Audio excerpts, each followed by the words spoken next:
In the grim darkness of the far future, there is only war. But sometimes, in the vast and uncaring galaxy of Warhammer 40,000, war takes forms so bizarre and improbable that they seem almost comedic in their absurdity. Picture this. On a demon world where reality itself bends to the will of the chaos god Tzeentch, where sorcerous towers pierce skies of perpetual storm, where the very air tastes of forbidden knowledge and ancient malice, a warband of orcs stumbles upon something they have no business finding. Buried in the crystalline rubble of a battlefield millennia old, surrounded by the twisted architecture of the Thousand Suns, lies a space wolf's Dreadnought, an ancient warrior of Fenris, entombed in adamantium and ceramite, sleeping the cold sleep of the honored dead. And these orcs, being orcs, have only one thought when they see this magnificent piece of Imperial technology. That's a proper good bit of loot, that is. This scenario, while seemingly plucked from the fever dreams of a particularly creative hobbyist, represents a perfect collision of Warhammer 40,000's most distinctive factions. It's a meeting of the galaxy's most brutal and straightforward race with one of the Imperium's most revered and tragic technologies, all taking place on the homeworld of their most hated enemies. It's a situation so dense with history, so laden with irony, that it deserves deep exploration. What would happen when orcs encounter a space wolf's Dreadnought on Sortiarius? The answer involves far more than simple combat. It touches on the fundamental nature of these factions, the bizarre metaphysics of the 40K universe, and the dark humor that lurks beneath the grimdark surface of this setting. To truly understand this scenario, we must first understand the players involved. The orcs are not simply mindless brutes, despite what their enemies might think. They are a biological weapon perfected over millions of years, created by the ancient Old Ones, as soldiers in a war so devastating it nearly destroyed reality itself. The Space Wolves' Dreadnoughts are not merely war machines, but living monuments to duty and sacrifice, containing warriors who have served for centuries or even millennia. And Sortiarius, the planet of sorcerers, is not just a hostile environment, but a place where the laws of physics themselves bow to the whims of chaos. Each element brings its own complexities to this strange equation. The sheer improbability of this meeting makes it all the more fascinating. For a Space Wolves Dreadnought to be on Sortiarius suggests a story of its own. Perhaps it was captured during one of the many raids the Wolves have launched against the Thousand Suns, over the 10,000 years since the burning of Prospero. Perhaps it fell in battle during an ill-fated assault, its brothers forced to retreat without recovering it. Perhaps it was a prize taken by Magnus the Red himself, kept as a trophy or subject of study. Whatever the reason, the fact that it remains functional at all on a daemon world is remarkable. The presence of orcs on Sortiarius is equally unlikely, yet entirely characteristic. Orcs go where the fighting is, and a demon world in real space offers fights unlike any other. They might have been part of a warg that stumbled through the warp and emerged near the planet of sorcerers. They might have been drawn by the psychic beacon that Sortiarius has become. Or they might simply have followed the sounds of war, as orcs always do, and found themselves in the most hostile territory imaginable.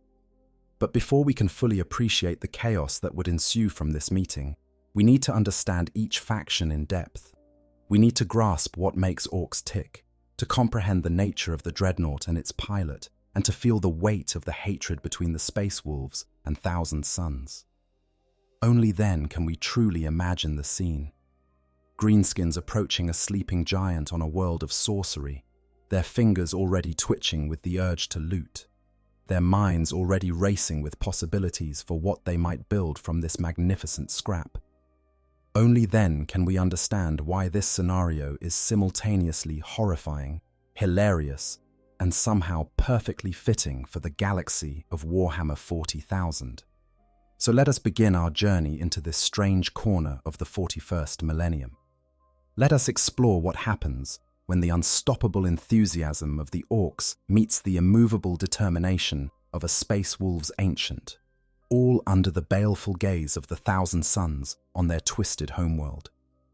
It's a tale of technology and belief, of ancient grudges and new opportunities, of the clash between three of the galaxy's most distinctive cultures. And like all the best stories in Warhammer 40,000, it's equal parts tragedy, comedy, and unrelenting violence. The Orks, nature's perfect warriors. To understand what happens when Orks encounter a Dreadnought, you must first understand the Orks themselves. They are not, as Imperial propaganda often suggests, simple-minded savages who stumbled into space travel through blind luck. The Orks are, in fact, one of the most perfectly adapted species in the galaxy, biologically engineered weapons designed for a single purpose: war. Every aspect of their biology, psychology, and culture serves this function, creating a species that thrives on conflict and grows stronger through violence. They are the galaxy's most successful species, outnumbering even humanity across the stars, spreading like an unstoppable green tide from one war zone to the next. The Orks' biology is a marvel of genetic engineering, though they themselves would never appreciate it in such terms. They are fungal in nature, reproducing through spores released upon death. This means that wherever Orks fight and die, new Orks will eventually grow. An Ork infestation is nearly impossible to eliminate completely, as a single overlooked spore can regenerate an entire ecosystem of Orkoid life. First come the squigs, mindless fungal creatures that serve as food and occasionally as weapons. Then arrive the snotlings, tiny creatures barely capable of coherent thought, who tend to the fungus gardens that will support the growing Ork population. Following them are the Gretchen, or grots, slightly more intelligent creatures who serve as laborers, servants, and cannon fodder for the larger Orks. Finally, the Orks themselves emerge, already possessing a surprising amount of inherent knowledge about fighting, technology, and hierarchy. This reproductive cycle makes Orks incredibly resilient as a species. A battle that kills millions of Orks is not a defeat, but an investment in future wags. The spores left behind will generate new warriors in a matter of weeks or months, depending on conditions. Imperial forces have learned, to their horror, that the only truly effective way to eliminate an Ork presence is through exterminatus, the complete destruction of a world's biosphere. Even orbital bombardment often proves insufficient, as spores can survive in deep caverns or be carried to other worlds on debris. The Orks are, quite literally, a plague upon the galaxy, and unlike diseases, they cannot be cured, only contained and fought to a perpetual standstill. But the Orks' most fascinating characteristic is not their unusual biology, but their unique relationship with reality itself. Orks possess latent psychic abilities that manifest as a gestalt field, called the WAG. This psychic field is not consciously controlled by individual Orks, but emerges from the collective belief and enthusiasm of Ork populations. The more Orks gather in one place, the stronger the WAG becomes, and the more it warps reality to conform to Ork expectations. This is why Ork technology works at all. A weapon cobbled together from scrap metal and wishful thinking functions not because it's properly engineered, but because enough Orks believe it should function. Red vehicles go faster because Orks think red is a fast color. Guns fire because Orks believe pulling the trigger makes them shoot. This reality warping effect has strict limits, but within those limits, it makes Orks far more dangerous than their crude technology would suggest. The whack also explains Ork psychology and culture. Orks are perpetually happy, or at least perpetually eager for the next fight.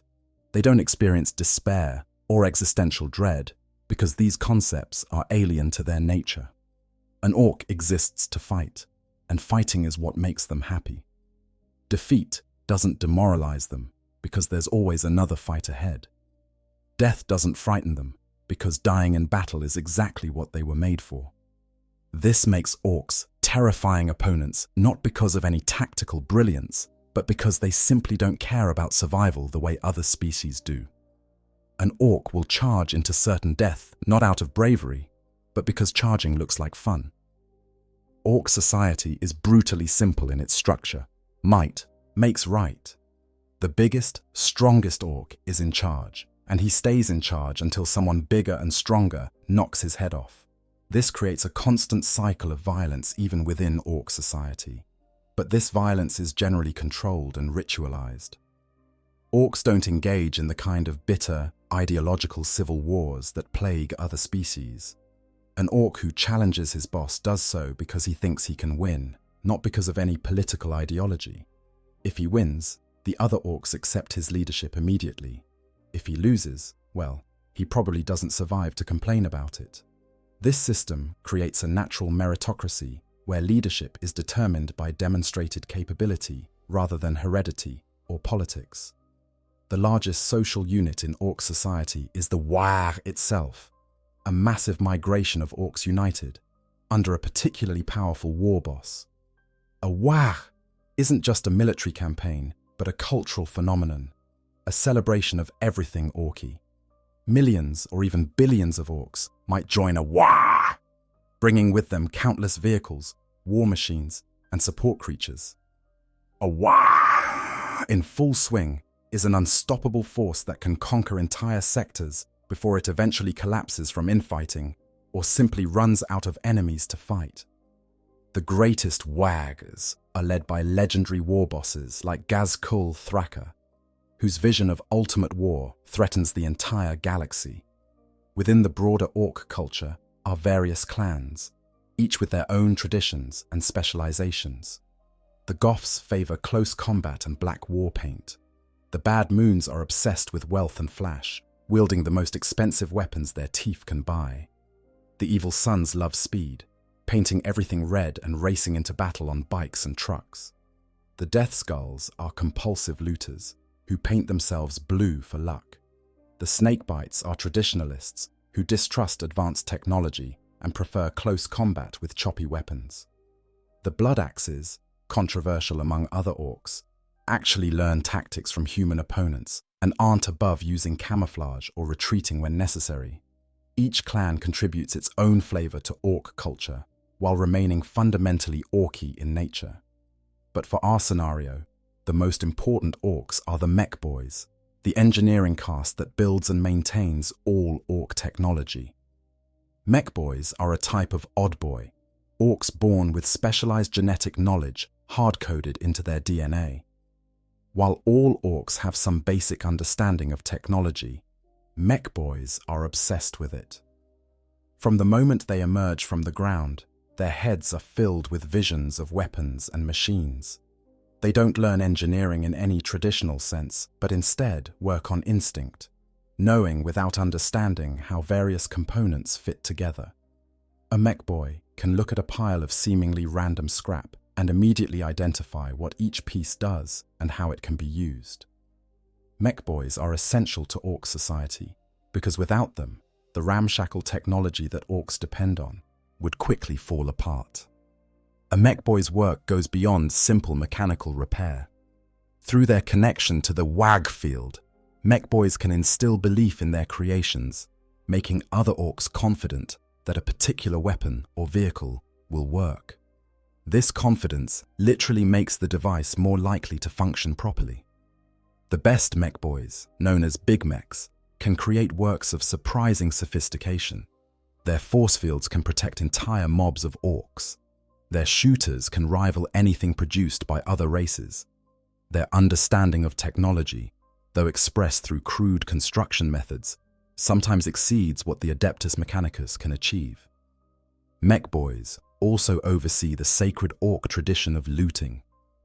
To an orc, there is no greater joy than taking something from a defeated enemy and making it orky. This isn't simple theft, but a form of cultural expression. When orcs loot enemy equipment, they don't use it as is. Instead, they modify it, customize it, and most importantly, make it loud and impressive. A looted Imperial tank might be painted red, covered in spikes, and given more guns than its original designers ever intended. A captured weapon might be welded to another weapon to create something ridiculous yet effective. Looting is both practical, providing orcs with resources they can't produce themselves, and philosophical, demonstrating orc superiority by improving upon other races' inferior designs. The extent of orc looting is impressive. They'll loot anything: weapons, armor, vehicles, buildings, even biological organisms. Through the combined efforts of mech boys and pain boys, orcs have been known to loot captured enemy soldiers, turning them into cyborg slaves or experimental subjects. They've looted titans, the towering war machines of the Imperium, converting them into orc gargants.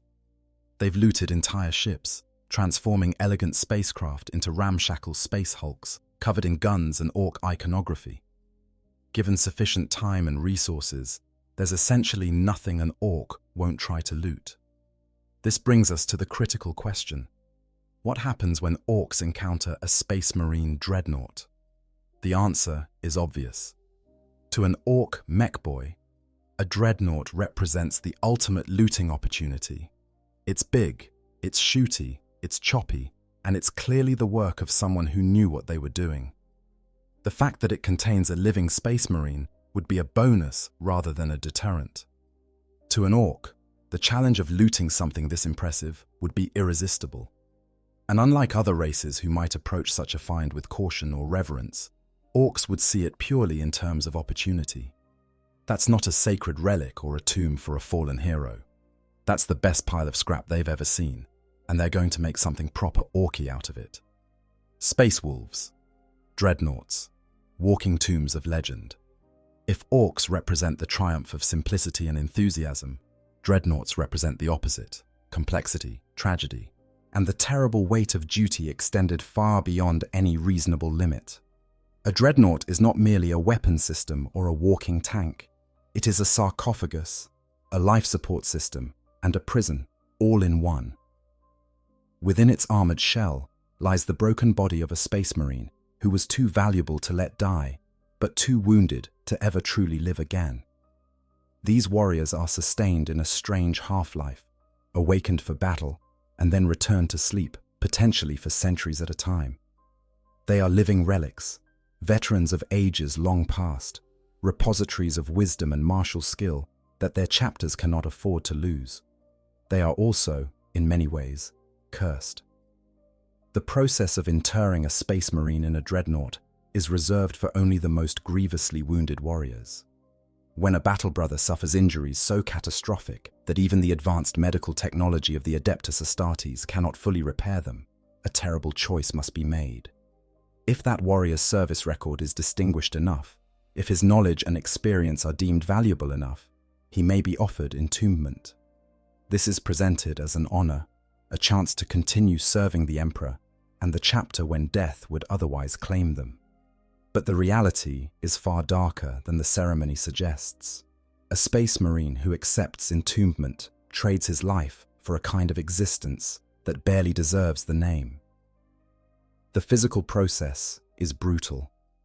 The dying warrior's remains, usually little more than a torso and head, with perhaps fragments of limbs attached, are placed within an amniotic tank inside the dreadnought's sarcophagus. Life support systems keep the organic parts functioning. Neural interfaces connect the warrior's brain directly to the dreadnought's systems, allowing him to control the war machine as if it were his own body. But this connection is imperfect. A dreadnought pilot cannot feel the ground beneath his feet or the wind on his face. He experiences the world through mechanical sensors that translate reality into data. Temperature becomes numbers, sight becomes pixelated images. Sound comes filtered through audio receptors that were never designed to replicate human hearing. The sensory deprivation is profound and maddening. Worse still is the isolation between battles. Dreadnoughts are awakened only when their chapter needs them, which might mean decades or even centuries of sleep between activations. During this sleep, the pilot experiences nothing. No dreams, no thoughts, no passage of time. One moment they're in battle, the next they're waking up in a world that's moved forward without them. Everyone they knew might be dead. The chapter might have changed in ways they don't recognize. Even their memories begin to fade, as the organic portions of their brain deteriorate slowly over the centuries. Some pilots, like the legendary Bjorn the Fell-Handed of the Space Wolves, maintain remarkable clarity even after 10,000 years. But they are rare exceptions. Most Dreadnought pilots gradually lose their humanity, becoming more machine than man, living weapons with little connection to their former selves. The Space Wolves, being Space Wolves, approach Dreadnoughts with their own unique perspective. They call their Dreadnoughts Ancients, or sometimes Venerables, terms that reflect the respect they hold for these warriors. But they also recognize the curse inherent in this form of immortality. The Space Wolves are a chapter that values life, friendship, and the joy of battle. To be trapped in a metal tomb, unable to taste mead or feel the warmth of a feast hall fire, unable to truly be one of the pack, is a fate that contradicts everything the wolves hold dear. Yet they honor those who accept this burden, knowing these ancient warriors sacrifice even their own humanity for the good of the chapter. Space Wolves. Dreadnoughts are distinctive in both appearance and armament. They're often decorated with wolf pelts, runes, and other iconography reflecting their Fenrisian heritage. Their weapons include exotic options unique to the chapter. A Hellfrost cannon can freeze enemies solid before shattering them. A blizzard shield projects powerful force fields that allow the Dreadnought to weather tremendous punishment while closing to melee range. A Fenrisian Great Axe is a massive power weapon capable of cleaving through armor and bone with equal ease. These weapons reflect the Space Wolves' preference for close combat and their connection to the frozen death world of Fenris. Some Space Wolves' Dreadnoughts suffer from an additional curse, the Canis Helix. The genetic modification that makes Space Wolves what they are can continue to affect even warriors sealed in adamantium shells. In rare cases, the curse of the Wolfen manifests in an entombed warrior. The pilot's mind devolves into bestial rage, and sometimes their crippled bodies mutate within the sarcophagus.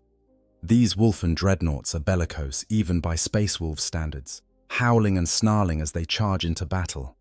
They're fitted with close combat weapons exclusively because their pilots can no longer be trusted to use ranged weapons with any tactical sense.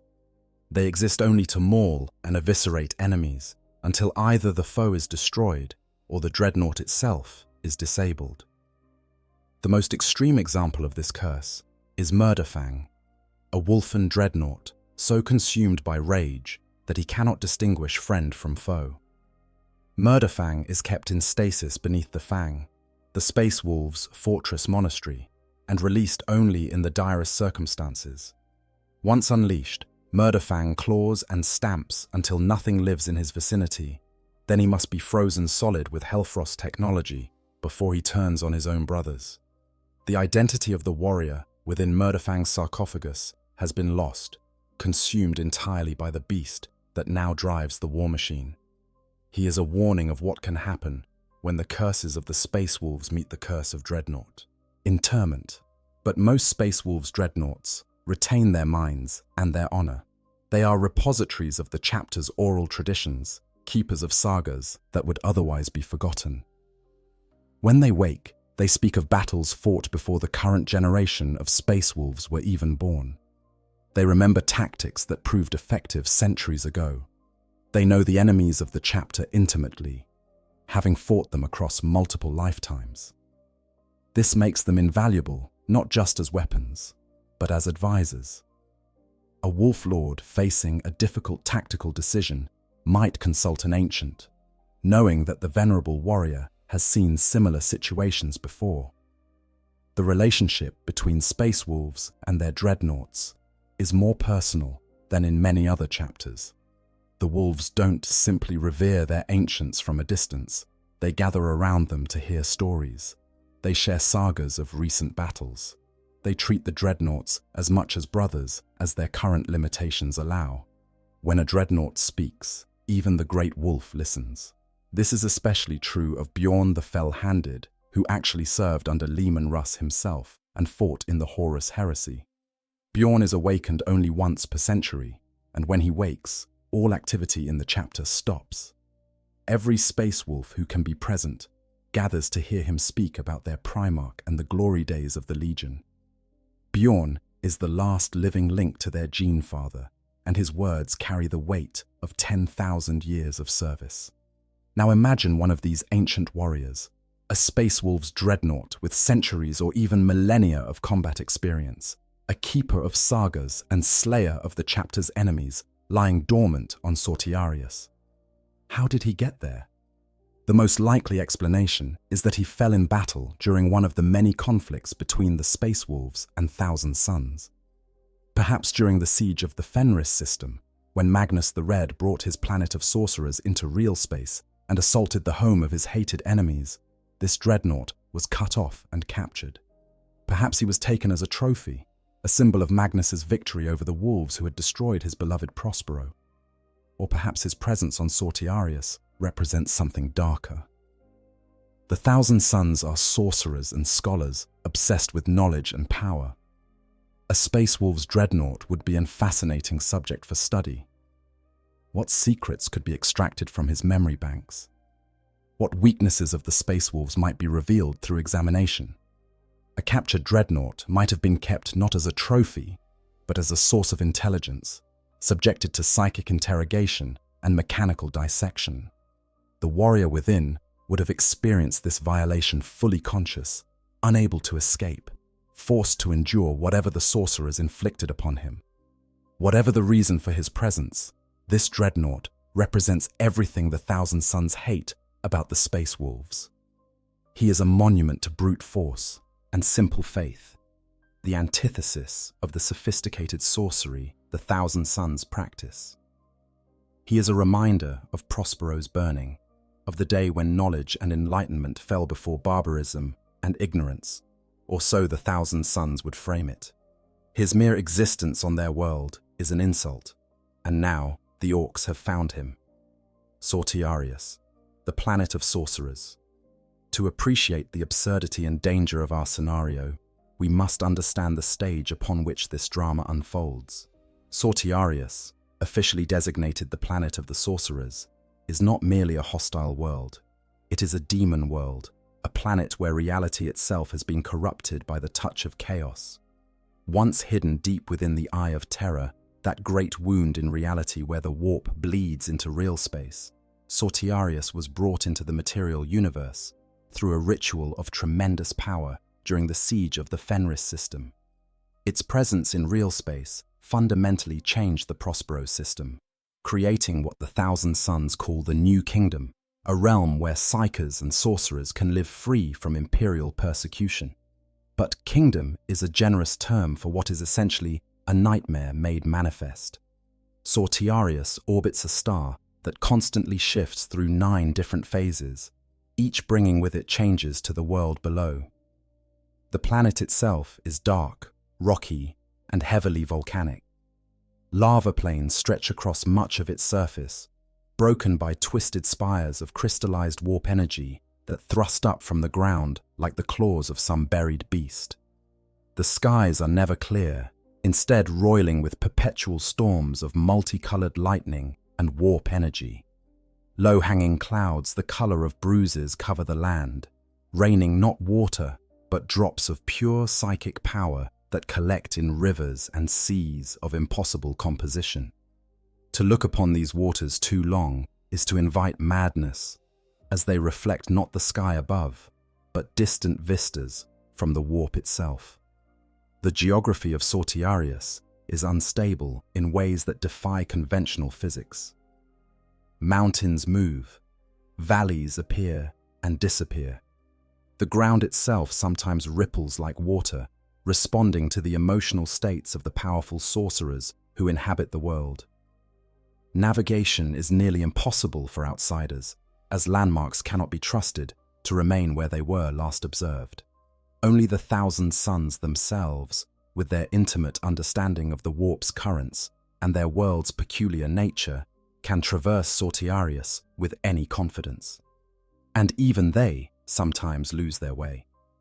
The planet is crowned by a ring similar to those found around Saturn, but this ring is not composed of ice or rock. It is made of souls, specifically the shrieking spirits of those who died through treachery and deceit. These damned souls circle Sortiarius endlessly, their screams audible even on the surface when the warp storms are particularly intense. This crown of souls is both decoration and defense, as the sheer psychic agony emanating from them creates a barrier that disrupts unauthorized approaches to the planet. Any spacecraft attempting to reach Sortiarius without permission will find its systems malfunctioning, its crew driven mad by visions and whispers, its weapons firing at targets that don't exist while missing the real threats entirely. But the true horror of Sortiarius is not its landscape, but its inhabitants. The planet is wholly a demon world of Tzeentch, and it crawls with the Chaos God's servants. Horrors, those cackling demon creatures that split and multiply when struck, manifest constantly from the warp storms. Flamers drift through the air, trailing fire that changes whatever it touches. Screamers swim through the skies like manta rays through water, their razor edges capable of slicing through armor and flesh alike. More esoteric demons, beings that exist as pure thought or living equations, infest the deeper regions of the planet. These creatures are both inhabitants and guardians, attacking any who displease the Thousand Suns or their patron god. At the heart of Sortiarius lies Tizca, the city of light, capital of the Thousand Suns and mockery of what it once was. When Magnus the Red fled Prospero, he brought the entire city with him through the warp. But the journey and the centuries since have transformed it. Where once stood elegant silver towers reaching toward the sky, now twisted obelisks of warped stone pierce the clouds. The pyramids that once housed libraries and academies have been replaced by mounds of crystalline matter that pulse with inner light. The broad avenues where scholars once walked are now labyrinthine passages that shift their layout according to the whims of their sorcerous masters. Everything about Tizca is wrong, a corruption of the enlightenment and learning it once represented. Within this twisted city, each Thousand Suns sorcerer maintains his own tower. These structures dot the landscape around Tizca, and each reflects its master's personality and obsessions. Some towers are impossibly tall, reaching heights that should cause them to collapse under their own weight. Others are inverted, extending down into the planet's core rather than up toward the sky. Still others exist partially in real space and partially in the warp, their upper floors accessible only through specific rituals. These towers are workshops, libraries, and fortresses all at once, filled with arcane knowledge collected over 10 millennia and guarded by bound daemons and rubric marines. The greatest of these towers is the Tower of the Cyclops, also known as the Obsidian Tower, home to Magnus the Red himself. This monolith dwarfs all others on Sortiarius, a structure of polished black stone so massive it can be seen from orbit. The tower is staffed by thousands of servants, both mortal cultists and demonic entities. Its purpose goes beyond mere residence. The tower possesses a great sorcerous eye, an all-seeing organ that gazes not just upon Sortiarius, but through the warp into real space beyond. This eye allows Magnus to track arcane artifacts and gifted psykers throughout the galaxy, sending his Thousand Suns on raids to claim these prizes for study or recruitment. The mortal population of Sortiarius is substantial but broken. Many are descendants of the original Prosperine citizens who fled with Magnus, though 10,000 years of exposure to the warp has changed them. Mutations are universal among these populations. Some have grown additional limbs or eyes in unexpected places. Others have become something barely recognizable as human, twisted into forms that serve specific purposes for their Thousand Suns masters. These mutated humans form the Spire Guard Auxiliary Forces, soldiers who fight alongside the Rubric Marines in exchange for protection and the promise of greater changes to come. The planet also hosts numerous slaves taken in raids across the galaxy. Some serve in the manufactorums, producing ammunition and equipment for the Thousand Suns' endless wars. Others are subjects of experimentation, their bodies and souls warped by sorcerous rituals as the Thousand Suns test new spells or seek to understand the limits of mutation. The luckiest slaves simply die quickly. The unluckiest survive, transformed into things that serve purposes only the sorcerers understand. Some become chaos spawn, those pitiable creatures whose bodies and minds have been destroyed by too much exposure to warp energy. These spawn are herded into pits beneath the surface, released occasionally to assault invaders, or simply for the amusement of their masters. Defending Sortiarius is unnecessary in the conventional sense. The planet's very nature repels attacks. Munitions fired at it from orbit are absorbed by invisible conjurations and dumped into the warp. Powerful lasers dissipate into harmless light. Illusory hexes cause attackers to believe their weapons have struck home when they've actually missed entirely. Portals absorb orbital barrages and redirect them back at the ships that fired them. Other enchantments cause weapons to detonate while still in their magazines, or activate warp drives without warning, sending ships into the warp without Geller fields to protect their crews. Only the most powerful forces, backed by substantial psychic might of their own, can breach these defenses. But even if attackers reach the surface, they face an environment actively hostile to their survival. The air itself is toxic to unaugmented humans, thick with warp energy that sears lungs and causes hallucinations. The ground is unstable, likely to give way into hidden caverns or simply liquefy beneath heavy vehicles. The demonic inhabitants attack anything that doesn't bear the mark of Tzeentch or Magnus, and all of this occurs under the gaze of the sorcerers in their towers, who can unleash devastating psychic attacks on invaders while remaining safely distant. Sortiarius has been attacked numerous times over the millennia. No attack has ever succeeded in claiming it. So how did a Space Wolves Dreadnought end up here? The most likely scenario involves the conflicts between the Space Wolves and Thousand Suns, a blood feud that has lasted 10,000 years since the burning of Prospero. The Space Wolves have launched numerous raids against the Thousand Suns, seeking vengeance for insults both ancient and recent.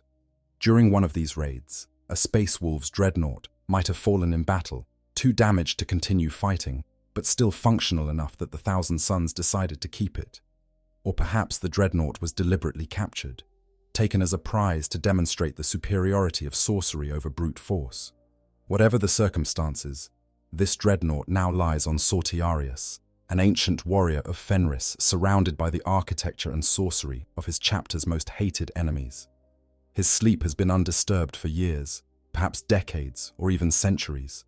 The Thousand Suns may have forgotten about him, their attention drawn to more immediate concerns. Or perhaps they keep him deliberately isolated, ensuring he remains dormant rather than risk him awakening and causing havoc even in his damaged state. The Dreadnought waits in the darkness, systems powered down to minimal levels, the ancient warrior within dreaming dark dreams of battle and loss. And then the Orks arrive, the ancient enmity, wolves and suns. To fully grasp the weight of this scenario, we must understand the bitter hatred between the Space Wolves and the Thousand Suns, a feud that began in treachery and has festered for 10,000 years. This is not the casual enmity that many factions in Warhammer 40,000 bear toward each other. This is personal, rooted in one of the most tragic events of the Horus Heresy, and fueled by both legitimate grievances and profound misunderstandings. The Space Wolves believe the Thousand Suns to be arrogant sorcerers whose dabbling with forbidden powers makes them no better than traitors. The Thousand Suns view the Space Wolves as barbaric executioners who destroyed enlightenment and scholarship in the name of blind faith. Both sides have excellent reasons for their hatred, and neither will ever forgive the other. The roots of this feud reach back to the Great Crusade, long before the Horus Heresy shattered the Imperium. The Space Wolves and Thousand Suns were never comfortable allies. Leman Russ, Primarch of the Sixth Legion, distrusted psykers and viewed the use of sorcery as inherently dangerous. His warriors shared this perspective, seeing psychic powers as unnatural and corrupting. Magnus the Red, Primarch of the 6D Legion, embodied everything Russ feared. Magnus was not merely a psyker, but perhaps the most powerful human psychic talent in existence outside the Emperor himself. He viewed psychic ability as a tool to be studied and mastered, an essential part of humanity's evolution. His entire legion was composed of psykers, and he taught them openly to embrace their powers. The tension between these philosophies came to a head at the Council of Nicaea, where the Emperor himself convened an assembly to determine the fate of psychic powers within the Legiones Astartes. Leman Russ spoke passionately against the use of such powers, arguing that they were inherently corrupting and led inevitably to damnation. Magnus defended his legion's practices, asserting that psychic ability could be controlled through proper discipline and understanding. The Emperor, after hearing all arguments, sided with Russ. He issued an edict banning the use of psychic powers within the legions, ordering all librarious departments disbanded. Magnus was humiliated, forced to watch as his life's work was condemned as dangerous and heretical. But Magnus did not stop. He could not stop. His studies had revealed threats to the Imperium that no one else could see, dangers lurking in the warp that would destroy everything if left unchecked. When he discovered that the War Master Horus had turned traitor, Magnus did what he thought necessary. He used sorcery to send a psychic warning directly to the Emperor on Terra. But this act, performed with the best intentions, had catastrophic consequences. Magnus's message tore through the webway project the Emperor was constructing beneath the Imperial Palace, destroying years of work and creating a permanent breach through which demons could assault Terra. Worse, Magnus's use of sorcery to breach the Emperor's psychic defenses proved that the Thousand Sons had violated the Nicaea Edict. The Emperor's rage was terrible. He ordered Leman Russ to take the Space Wolves Legion to Prospero, the homeworld of the Thousand Sons, and bring Magnus back to Terra for punishment. Russ was to arrest his brother and return him for judgment. But the War Master Horus, already deep in his treachery, intercepted these orders. Through a message claiming to come from the Emperor himself, Horus convinced Russ to change his mission. Instead of arresting Magnus, Russ was to execute him and destroy his legion. Whether Russ was genuinely deceived or simply found this new order more palatable, given his hatred of sorcery, remains a matter of debate. But the result was clear. The Space Wolves fleet arrived at Prospero not to make an arrest, but to make war. The assault on Prospero was devastating beyond measure. The Space Wolves brought their entire legion, supported by elements of the Legio Custodes, the Sisters of Silence, and numerous Imperial Army regiments. They achieved complete surprise because Magnus, in his arrogance and guilt, forbade his legion from defending themselves.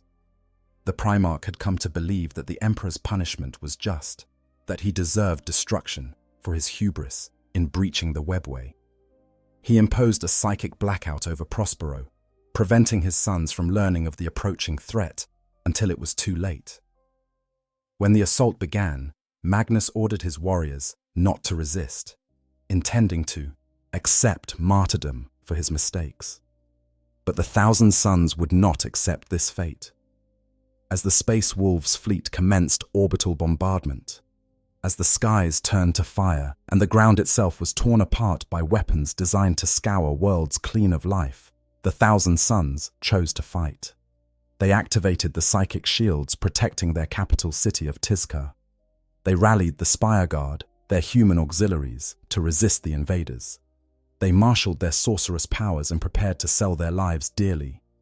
The battle that followed was apocalyptic, brother fighting brother in the streets of the City of Light, scholarship and enlightenment burning beneath the fury of those who viewed such things as dangerous.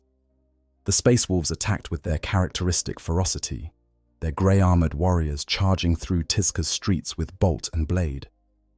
They were supported by the Sisters of Silence, whose nature as psychic blanks nullified the Thousand Sons' greatest advantage. Where the Silent Sisterhood advanced, the Thousand Sons found their powers failing, their psychic might stripped away, leaving them as vulnerable as ordinary men against the superhuman warriors of Fenris. The Legio Custodes, the Emperor's own guardians, fought alongside the wolves, their golden armor a mockery of hope as they cut down the Thousand Sons with precision and ruthless efficiency. The Thousand Sons fought with desperate brilliance. Their sorcerers unleashed powers that defied comprehension, transforming space wolves into crystal or ash with a word, opening portals to drag their enemies into the warp, summoning walls of fire that melted ceramite armor. Their rubric marines, already emptied of personality and will, but not yet the complete automata they would become, fought with mechanical precision. But they were outnumbered and caught unprepared. 9/10 of the Legion died that day, their gene seed lost forever, their knowledge destroyed as libraries burned and scholars fell. At the battle's climax, Leman Russ and Magnus the Red met in personal combat. The Wolf King and the Crimson King, two brothers who had never trusted each other, fighting amid the ruins of everything Magnus had built. Russ proved the stronger fighter, his physical might overwhelming Magnus's sorcerous defenses. At the moment of his brother's triumph, as Russ prepared to deliver the killing blow, Magnus finally acted.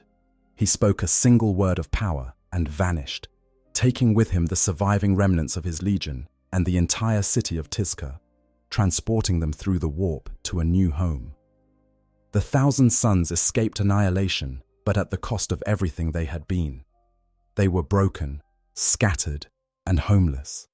Refugees fleeing to what would become Sortiarius. The Space Wolves believed they had executed the Emperor's will. They had destroyed a legion that violated the Nicaea Edict and endangered the Imperium through reckless sorcery.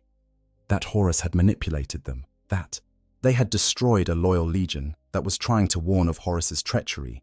These truths would come later. By the time the Space Wolves learned they had been used, the Horus heresy was in full swing, and there was no time for regret. The Thousand Sons were branded traitors regardless, driven to chaos by their desperation and rage. The legion that might have stood against the heresy instead joined it, and much of that can be laid at the feet of the Space Wolves' attack. The Thousand Sons have never forgotten this betrayal. To them, the Space Wolves are not merely enemies, but the embodiment of everything wrong with the Imperium. The wolves are brutes who destroy what they cannot understand, who prefer simple violence to intellectual achievement, who burned the greatest repository of knowledge in the galaxy because they feared what they could not control. Every Thousand Sons sorcerer knows the story of Prospero's fall. Many have been to the ruins, walking among the blasted remains of the City of Light, seeing firsthand what barbarity can accomplish when given free rein. Their hatred for the Space Wolves is existential. It defines them as much as their devotion to Tzench.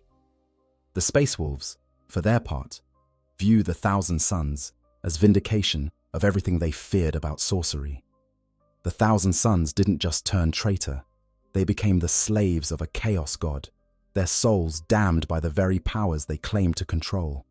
Worse, through the rubric of Ahriman, the Thousand Sons transformed most of their legion into soulless automatons, proving that sorcery inevitably leads to catastrophe. The wolves feel no guilt for Prospero. They did what was necessary to eliminate a threat. That Horus manipulated them is regrettable, but it doesn't change the fundamental truth. The Thousand Sons were dangerous then and remain dangerous now. This feud has continued for 10,000 years, marked by countless raids, ambushes, and battles.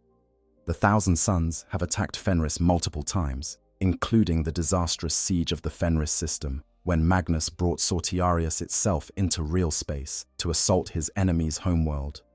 The Space Wolves have struck back with equal venom, launching raids against Thousand Sons positions wherever they can be found. Neither side seeks reconciliation. Neither side wants peace. They want blood, vengeance, and the satisfaction of seeing their ancient enemies destroyed. And now, on Sortiarius itself, a Space Wolves Dreadnought lies dormant. He is a monument to the feud, a warrior who has likely fought the Thousand Sons across the centuries, who carries the sagas of Prosperos burning in his memory banks. If he awakens, his first instinct will be to fight. He will see the twisted towers of Tizca and know where he is. He will feel the warp-tainted air and understand the nature of the corruption surrounding him. And he will fight until either he is destroyed or everything around him is reduced to rubble, because that is what a space wolf does when faced with the thousand suns. But before he can awaken, the Orks have found him. And the Orks, being Orks, have their own plans. First contact, when greenskins find the sleeper. Picture the scene. A warband of Orks, perhaps 100 strong, picking their way across the crystalline wasteland that surrounds Tizca. They're here because a warboss named Grushnag Backstabber heard rumors of a right proper scrap on Sortiarius and decided to investigate. The journey through the warp to reach this cursed world was chaotic, even by Ork standards, with reality twisting and changing in ways that confused even the weird boy guiding their crude spacecraft. But they made it, crashing their rocket onto the surface with characteristic enthusiasm and immediately beginning to explore. The Orks are confused by Sortiarius. They're used to battlefields where the enemy is obvious and the fighting straightforward. Here, the landscape keeps changing. The demons that attack them appear and disappear randomly. The warp storms overhead make their equipment malfunction in interesting ways. But this is all good fun to the Orks. A confusing battlefield just means there's more opportunity for surprises. They've been wandering for several hours, following the sounds of battle in the distance, when one of the Gretchen scouts stumbles upon something extraordinary. Partially buried in rubble, covered in dust and debris, half hidden by fallen masonry from a collapsed tower, lies a Space Wolf's Dreadnought. The Gretchen doesn't immediately understand what he's found. He just knows it's big, metal, and covered in interesting markings. The little creature squeaks in alarm and runs back to fetch his masters.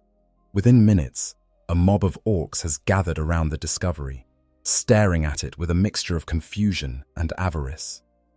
The Dreadnought is in poor condition, clearly the victim of serious damage. One arm has been severed, leaving exposed cables and shattered armor. The other arm, bearing what was once a Fenrisian great axe, lies at an awkward angle, possibly broken. The sarcophagus is cracked in several places, though not enough to expose its contents. Scorch marks from plasma and melter weapons mar the ceramite plating. But despite this damage, the Dreadnought is recognizably intact. More importantly, to the Ork's experienced eyes, it looks like it might still work. "What's that, boss?" asks one of the boys, a particularly thick-skulled Ork named Grokfang. He prods the Dreadnought with his chopper, making a metallic sound that echoes across the wasteland. "Dat," says Warboss Grushnag, his eyes gleaming with avarice, "is the best pile of scrap I's ever seen. It's a Hume Walker thing. Seen 'em before when we's fighting the Beaky boys. This one's got loads of gubbins on it." A mech boy named Nergrim pushes through the crowd, his mechanical eye whirring as it focuses on the Dreadnought. Nergrim is old by Ork standards, having survived dozens of battles through a combination of luck and cunning. He's seen Dreadnoughts before, even helped loot one after a particularly successful Wach against the Imperial Guard. But he's never seen one in this condition, damaged but potentially salvageable, just lying around waiting to be claimed.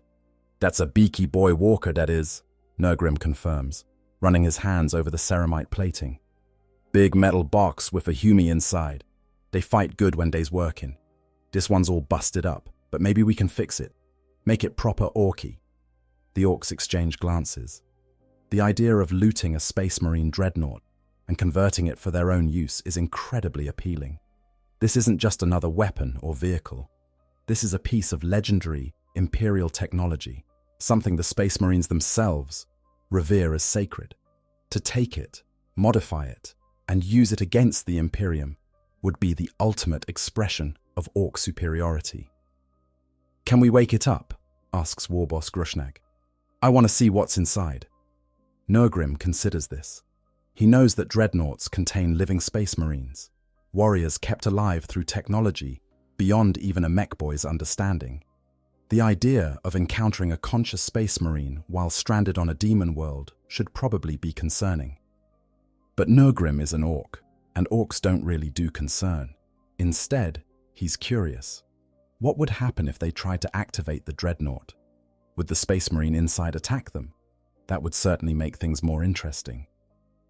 "Let me have a look at the worky bits," Nurgrim says, examining the various panels and systems. "There's supposed to be a thing that turns it on, like a big button or something, but all this humi-tech is real fiddly. Might blow up if I pushes the wrong bits." "So push all the bits," suggests Grokfang helpfully. This receives general approval from the other boys, who are getting impatient with all this standing around and talking. They want to see something happen, preferably something violent. Nurgrim begins his work, pulling panels off the Dreadnought and examining the machinery beneath. He's looking for the activation systems, the controls that would wake the space marine inside from his artificial sleep. But this is complicated by several factors. First, the Dreadnought is damaged, so many of its systems are offline or malfunctioning. Second, it's Space Wolves technology, which means it's covered in runic markings and has been customized in ways that depart from standard patterns.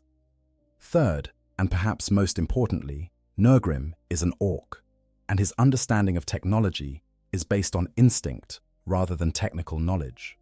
What follows is a masterclass in orc engineering, which is to say, it's complete chaos.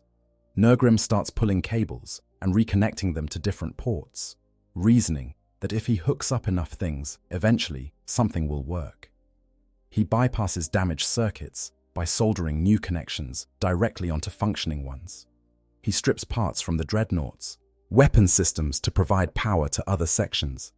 He occasionally hits things with his wrench when they don't cooperate.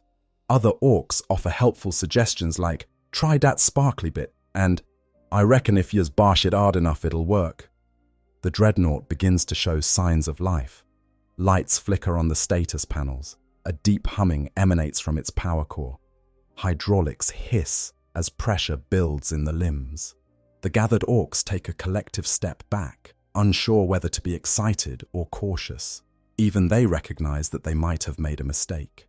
A functional Dreadnought piloted by a space marine is one of the most dangerous things in the galaxy, and they're about to wake one up while standing in optimal stomping range. "Boss," says one of the orcs nervously, "maybe we should—" The Dreadnought's systems fully activate with a sound like thunder. The sarcophagus shudders. The remaining weapon arm twitches, servo motors coming online. Inside the machine, after what might have been years or decades of dreamless sleep, consciousness returns to the ancient warrior entombed within. He experiences the familiar disorientation of awakening. That moment of confusion as his mind reconnects with the Dreadnought's systems, and he tries to remember where and when he is. Diagnostics flood his awareness, damage reports, status updates, location data that makes no sense, because it's telling him he's on Sortiarius, which can't be right, because why would he be on the Thousand Suns demon world? He tries to access his memory banks to find out what happened, how he got here, but those files are corrupted or deleted. The last clear memory he has is of battle, always battle. That's all any Dreadnought really remembers in the end. His optical sensors come online, and he sees the world around him for the first time in however long he's been sleeping. The twisted landscape of Sortiarius, the warped spires in the distance, the purple storms overhead, and directly in front of him, close enough to touch, a mob of orcs staring at him with expressions somewhere between curiosity and glee. For a moment, neither side moves. The ancient space wolf, trapped in his metal tomb, tries to process what he's seeing.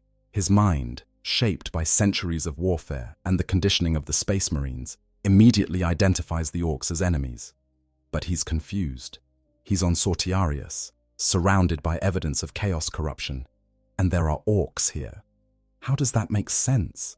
What's happened while he's been sleeping? The orcs, for their part, are waiting to see what the Dreadnought will do. They've never woken up a Dreadnought before. They're not entirely sure what they expected, but the reality of a fully conscious space marine war machine staring at them is somewhat intimidating, even for orcs. Then the Dreadnought speaks, his voice a mechanical rasp, filtered through Vox speakers. "Where am I? What year is it? Where are my brothers?" The Orks look at each other confused. One of them, Grokfang, decides to answer. "You's on the spinny world, with all the weird homie towers. The mech boy woke you up. We's gonna loot ya." There's a moment of silence as the Dreadnought processes this information. Then, his weapon systems begin to charge, and the Orks realize they might have made a terrible mistake. The looting begins, Ork engineering in action. What happens next could only occur in the universe of Warhammer 40,000, where the absurd and the tragic exist in equal measure. The logical outcome of an Ork mob awakening a Space Wolf's Dreadnought should be immediate violence, followed by either the Orks' destruction or the Dreadnought's eventual shutdown due to overwhelming numbers. But the galaxy is rarely logical, and the wag field that surrounds the Orks creates possibilities that shouldn't exist. As the Dreadnought's assault cannon begins to spin up, as his targeting systems lock onto the Orks surrounding him, something unexpected happens. His weapons don't fire. The targeting systems, damaged by whatever battle left him here, malfunction at the critical moment. Error messages cascade across his awareness. His assault cannon jams. His remaining close combat weapon won't activate. The systems that should have allowed him to stand and fight refuse to cooperate. He's awake and aware, but trapped in a body that won't obey his commands. It's the nightmare that every Dreadnought pilot fears made manifest. The Orks, seeing that the Dreadnought isn't immediately trying to kill them, relax slightly. "See?" says Warboss Grushnag proudly. "It's broke. We can loot it easy." Nurgrim the mech boy approaches the Dreadnought more carefully, examining the failure points. His genetic knowledge, that instinctive understanding of technology that all mech boys possess, tells him what's wrong. The Dreadnought's weapon systems have been damaged beyond normal function. The hydraulics are compromised. The power feeds are irregular. In short, this is a machine that desperately needs repair. And to a mech boy, the need for repair is not a problem, but an opportunity. "Right," says Nurgrim, cracking his knuckles. "This is gonna take some work, but I reckon we can make this thing proper orky. Need to get some tools over here. Grokfang, go fetch me toolbox, and get some spare parts from the truck. Gonna need gubbins." Inside his sarcophagus, the ancient space wolf experiences something close to panic. He can hear the Orks talking about making him orky and adding more Daka. And while he doesn't fully understand Ork terminology, the implications are horrifying. They're going to modify him, turn him into some kind of Ork war machine. The insult is almost worse than death. He tries to speak, to threaten or command or plead, but his Vox speakers are malfunctioning, producing only static and distorted sounds. The Orks interpret this as encouragement. "Listen to that," laughs Grokfang. "It's making noises. I think it likes us." He slaps the side of the Dreadnought's sarcophagus cheerfully, producing a metallic clang that resonates through the ancient warrior's mechanical body. What follows over the next several hours is a process that would horrify any tech marine, but fascinates the Orks completely. Nurgrim sets to work with his tools, assisted by several other mech boys who have joined from other parts of the warband. They approach the Dreadnought's repair with characteristic Ork logic. If something doesn't work, hit it until it does, and if that doesn't work, replace it with something that might work better. The assault cannon, jammed beyond normal repair, is removed entirely. In its place, the mechs weld a rocket launcher salvaged from a destroyed Ork truck. It's too large for the mounting point, so they solve this by simply welding additional brackets and support beams until the rocket launcher is held in place by what amounts to fervent hope and excessive amounts of metal. They paint it red, reasoning that red makes things go faster, and rockets should definitely go fast. The damaged close combat weapon is subjected to similar treatment.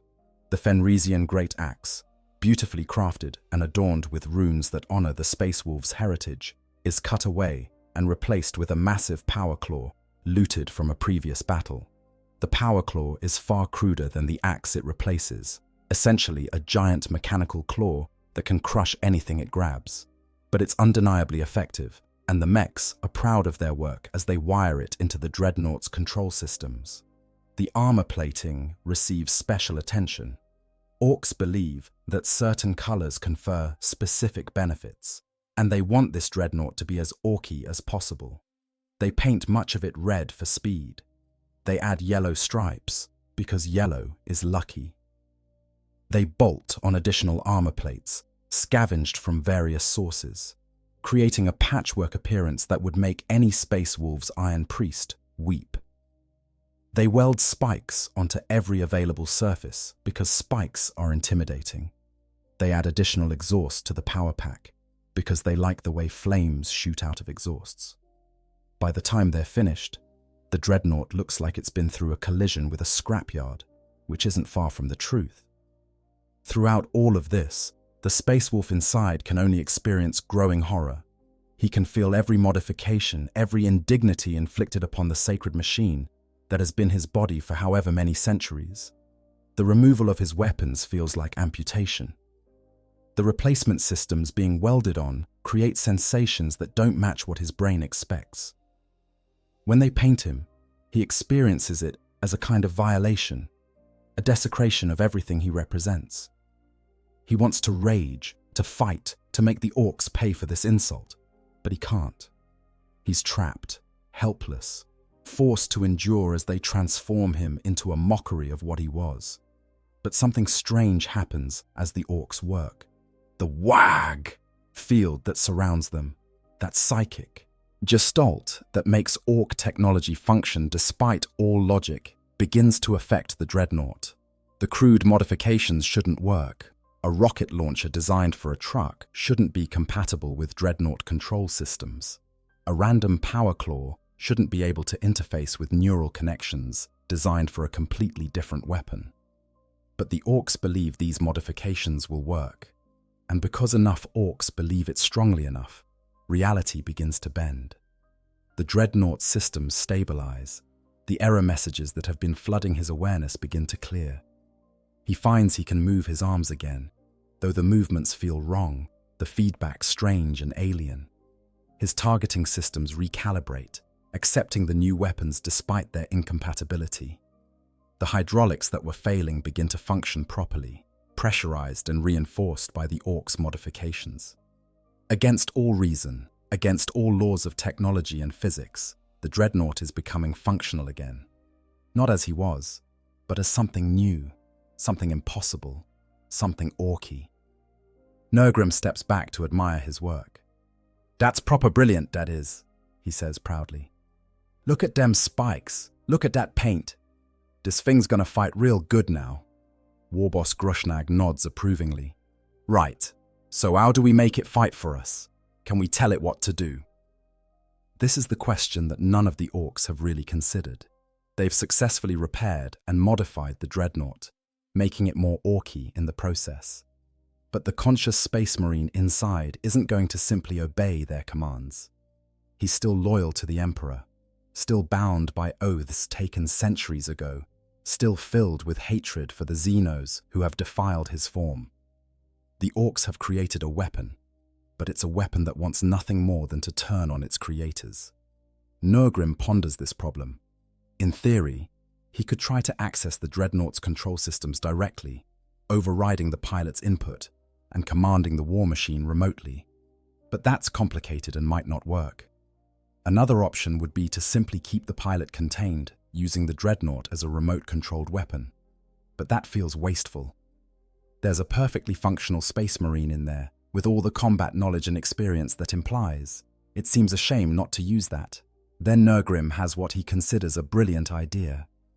"Oi," he says, tapping on the sarcophagus. "Humi, can you hear me?"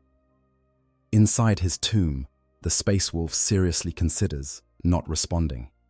But curiosity, one of the traits that has kept him somewhat sane through long centuries of internment, wins out. His Vox speakers activate, and he manages to force words through the damaged systems.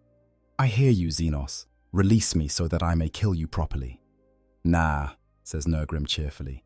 But I got a proposal for you. We's fixed you up, right? Got you working again. In return, you help us fight. There's loads of good scrapping on this world with the purple humies and the daemon things. You help us fight 'em, and we don't take you apart for scrap. Deal? The Space Wolf wants to refuse immediately. The idea of cooperating with Orks is repugnant. But he's also pragmatic enough to recognize his situation. He's trapped on Sortiarius, far from any hope of rescue. His Dreadnought systems, while functioning, are still damaged and unstable. If the Orks decide to dismantle him, he won't be able to stop them. And besides, if he agrees to help them, he might get the chance to kill Thousand Sons, which has always been one of his favorite activities. The enemy of his enemy isn't necessarily his friend, but in this case, the enemy of his enemy might be useful. The 1,000 Sons, the Dreadnought says slowly. You're fighting them? Well, we ain't fought 'em yet, admits War Boss Grushnag. But we's planning to. Heard there's a big scrap near Dose Towers, and we's gonna get stuck in proper. The Dreadnought considers this. Fighting alongside Orks against the 1,000 Sons violates every protocol he's ever learned. It's disgraceful. His chapter would be appalled. But he's been sleeping on Sortiarius, property of the 1,000 Sons, for an unknown period of time. Every moment he exists on this world is an insult. If he can hurt the 1,000 Sons, even with Xenos allies, isn't that better than simply waiting to be destroyed or left to rust? Besides, once they engage the 1,000 Sons, perhaps opportunities will present themselves. Perhaps he can turn on the Orks once the battle is joined. Perhaps he can escape, or at least die fighting rather than sleeping away the centuries in this prison of adamantium and corrupted flesh. I will help you fight the sorcerers, the Dreadnought says finally. But know this, Xenos, when this is done, I will kill every one of you. The Orks think this is hilarious. They laugh and slap each other on the backs, interpreting the threat as a sign that the Dreadnought is warming up to them. That's the spirit, says Grushnag. I like this Humi. He's got proper Orky attitude. And so an alliance is formed, perhaps the strangest in the long history of Warhammer 40,000. A Space Wolves Dreadnought, ancient and bitter, modified by Orks into something that horrifies and fascinates him in equal measure, agrees to fight alongside Greenskins against the 1,000 Sons. He tells himself it's temporary, a tactical necessity rather than genuine cooperation. He tries not to think about what his brothers would say if they could see him now, covered in Ork modifications and painted in garish colors. He focuses instead on the prospect of battle against the sorcerers, on the satisfaction he'll feel when his new weapons tear through Rubric Marines and bring down the towers of Tizca. The Orks, for their part, are delighted with their new acquisition. They've successfully looted a Space Marine Dreadnought, something that few Orks have ever accomplished. They've made it Orky, improved it with proper red, paint and spiky bits, and now it's going to help them fight. This is, in their opinion, the best day ever. They have no idea that they've just set in motion events that will draw the attention of forces far more dangerous than they can imagine. Because on Sortiarius, nothing stays secret for long. The 1,000 Sons have eyes everywhere, and they've just noticed something impossible. One of their prisoners, a Space Wolves Dreadnought they thought safely contained, has become active again, and it's in the company of Orks. Sorcerers across the planet begin to take notice, and their interest is never a good thing. Complications, the 1,000 Sons. Notice. In the Tower of Cyclops, Magnus the Red's personal sanctum, deep within the obsidian structure that dominates Sortiarius, an alarm sounds. Not a physical alarm, as such crude warnings have no place in a demon Primarch's fortress. Rather, it manifests as a shift in the psychic tides that constantly flow through the tower, a disturbance that alerts Magnus's servants that something on their world requires attention. A scrying sphere, one of thousands that monitors activity across Sortiarius, flares with urgency. A lesser sorcerer attending the sphere peers into its depths and sees something that makes even his corrupted blood run cold. The Dreadnought. the Space Wolves' prisoner they captured during the siege of Fenris, the one they'd been keeping as both trophy and potential source of intelligence. It's active, more than active. It's mobile, fully functional, and in the company of Orks. The sorcerer watches in fascination as the scene plays out in the sphere's depths. Orks swarming over the Dreadnought, modifying it with crude welding and even cruder craftsmanship. The ancient warrior within apparently conscious and communicating with the Xenos. An alliance forming between the most unlikely of partners. The sorcerer immediately reports this to his superiors, and the news travels up the hierarchy with impressive speed. Within an hour, it has reached the attention of a particularly powerful sorcerer named Mephiston the Changed, a master of the Corvide cult who specializes in predictions and probability manipulation. Mephiston has been on Sortiarius for 2,000 years, long enough to see patterns in the chaos that would escape lesser minds, and this development disturbs him in ways he struggles to articulate. Orks on our world are not unprecedented, Mephiston explains to his fellow sorcerers as they gather in his tower to discuss the situation. We've dealt with greenskin incursions before. They stumble through the warp, land somewhere on Sortiarius, and wander around causing chaos until we eliminate them, or they eliminate each other. Annoying but manageable. But this is different. This is complicated. It's a space wolf, says another sorcerer, her form hidden beneath robes that constantly shift colors. One of the dogs of Russ. Of course it's complicated. Everything involving the VI Legion is complicated. Precisely, agrees Mephiston. That dreadnought represents a significant investment in time and effort. We captured it during the siege at considerable cost.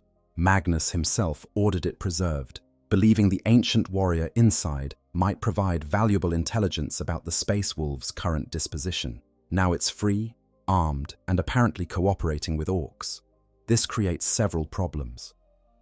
The sorcerers debate the implications. On one level, it's almost amusing. The Space Wolves' dreadnought has been repaired and modified by Orks, turned into a garish mockery of what it once was. The humiliation that warrior must be feeling provides a certain satisfaction. But on another level, it's concerning. A functional dreadnought, even one painted red and covered in Ork gubbins, remains extraordinarily dangerous. And if it's headed toward Tizca, as the scrying suggests, it could cause significant damage before being stopped. More concerning is what it represents symbolically. A Space Wolves dreadnought, loose on Sortiarius, modified by Orks, fighting against the Thousand Suns. It's ridiculous, absurd, almost comedic in its improbability, but it's also a very public humiliation if they don't deal with it quickly and decisively. Other Chaos factions might hear about this. The Imperium might learn that the Thousand Suns allowed one of their prisoners to escape and run wild on their homeworld. Magnus himself might be displeased that his orders regarding the dreadnought's preservation have been circumvented. We need to recapture or destroy it, Mephiston concludes. Quickly, before this becomes a larger problem, I'll dispatch a cadre of Rubric Marines and some Tzangors. They can intercept the Orks before they reach the city proper. A simple extermination mission. But even as he gives these orders, Mephiston feels uneasy. He's a sorcerer of Tzinch, a servant of the Architect of Fate, and he knows that nothing involving fate is ever simple. The fact that this situation has arisen at all suggests larger forces at work. Tzinch is the god of plots and schemes, and he rarely allows coincidences. Everything that happens on Sortiarius happens for a reason, even if that reason remains obscure to mortal understanding. An Ork warband finding a specific dreadnought, repairing it, and forming an alliance with it. That's not random chance. That's a story, and stories in Tzinch's domain always have twists. On the surface of Sortiarius, unaware of the attention they've attracted, Warboss Grushnag and his mob are preparing to move out. The dreadnought, now fully functional thanks to Ork modifications, has been given the name Stompy Git by the Orks, a designation that the Space Wolf inside finds simultaneously insulting and oddly appropriate. He's practiced moving in his modified body, adjusting to the new weight distribution and the strange feedback from weapons that weren't designed for his neural interface. It's uncomfortable and wrong, but it works, and that's what matters. "Right, boys," shouts Grushnag, rallying his forces. "We's gonna go find those purple humies and show 'em what proper fighting looks like. Stompy Git's gonna lead the charge, and we's gonna loot everything that ain't nailed down, and probably some things that are nailed down too." The Orks roar their approval, waving choppers and shooters in the air. They're excited. This is what they live for. The prospect of a good fight against unfamiliar enemies on strange terrain.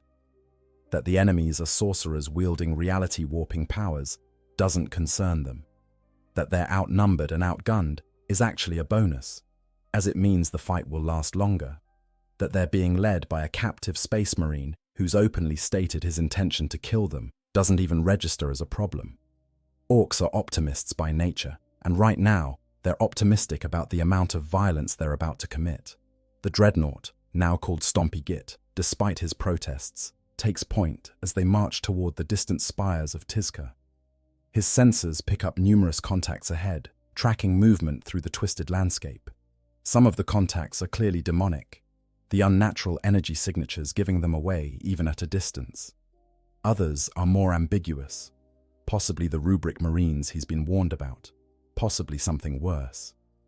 He shares this information with the Orks, who interpret it as good news. "See?" says Grokfang happily.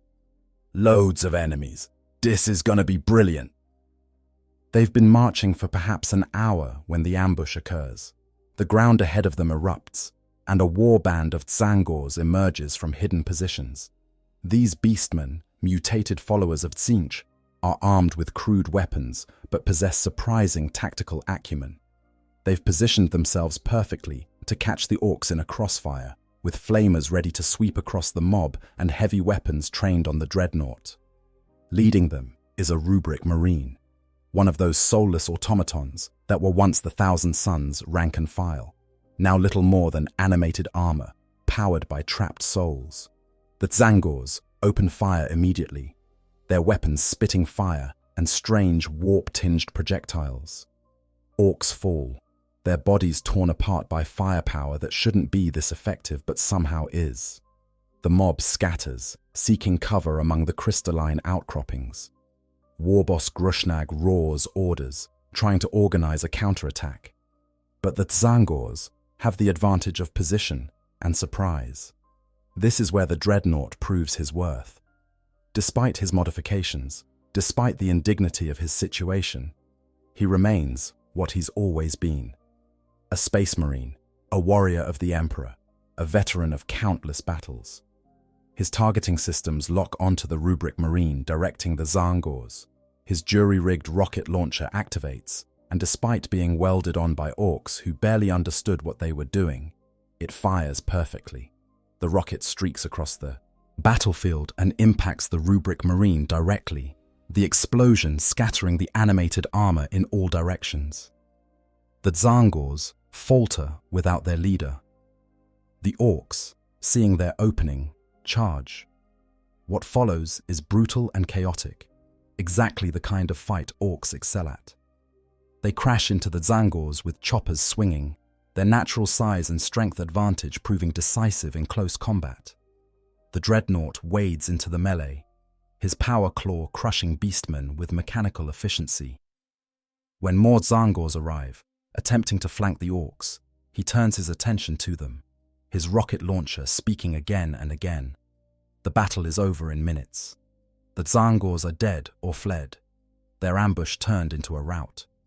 The Orks have taken casualties, but not enough to slow them down. If anything, the fight has energized them, proving that they can take on whatever Sortiarius throws at them. They loot the bodies enthusiastically, taking weapons and trophies. Some of the younger Orks actually try to loot the rubric marine's scattered armor pieces, intrigued by the strange magic that animated them. Inside his sarcophagus, the Space Wolf allows himself a moment of grim satisfaction. That rubric marine was likely a warrior who fought at Prospero, who might have fired the weapons that destroyed his chapter's enemies there. Now that warrior is destroyed again, truly and finally, reduced to scattered ceramite and dissipating soul stuff. It's not redemption for what the Thousand Sons did, but it's something. And there will be more rubric marines ahead, more sorcerers, more chances to inflict damage on the legion that betrayed the Emperor. But in the towers of Tizca, the sorcerers watching through their scrying orbs see something different. They see an Ork warband that's more effective than it should be, coordinated by a Space Marine Dreadnought that provides tactical acumen the Greenskins lack on their own. They see a threat that's no longer amusing or trivial. They see something that requires a more serious response. Mephiston the Changed gives new orders. More rubric marines are dispatched. Sorcerers prepare battle spells. Demon engines are awakened from dormancy. And somewhere deep in the Tower of Cyclops, Magnus the Red himself stirs, his attention drawn to the disturbance on his world.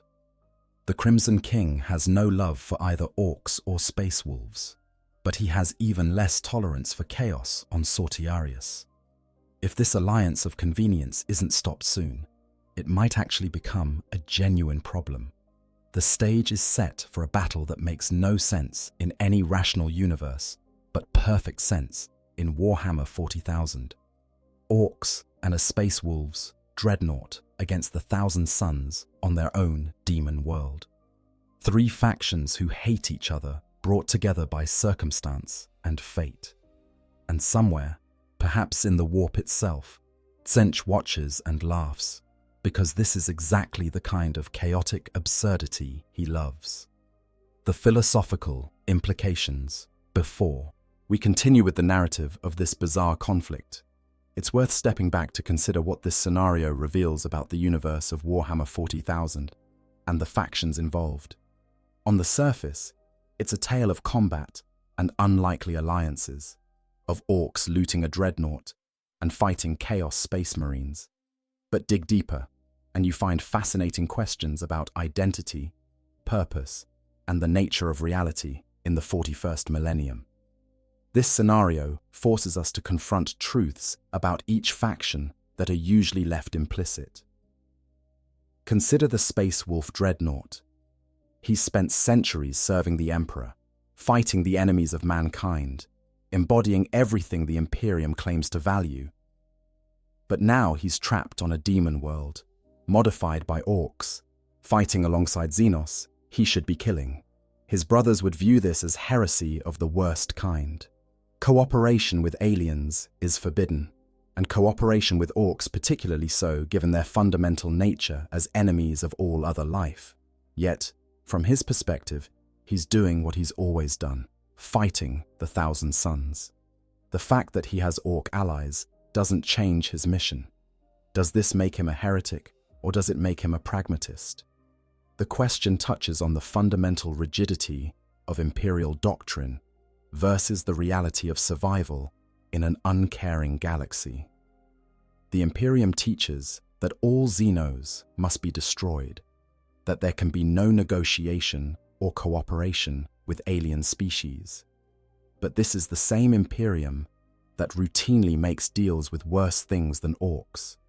The Imperium trades with rogue traders who employ Xenos mercenaries. It tolerates the presence of Jokairo, those ape-like aliens who can create technology beyond human understanding. It even sometimes works with Eldar when their goals align.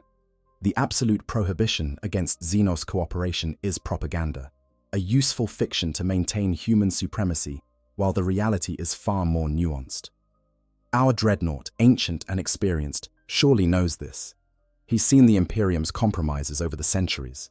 He's probably even benefited from them, using alien technology salvaged from battlefields or information gathered from Xenos sources. So his cooperation with the Orks, while distasteful, isn't actually a betrayal of anything except doctrine. And doctrine, as any veteran knows, is the first casualty of actual combat. The real question is whether this cooperation changes him. Does fighting alongside Orks make him see them differently? Does it challenge his assumptions about Xenos in general?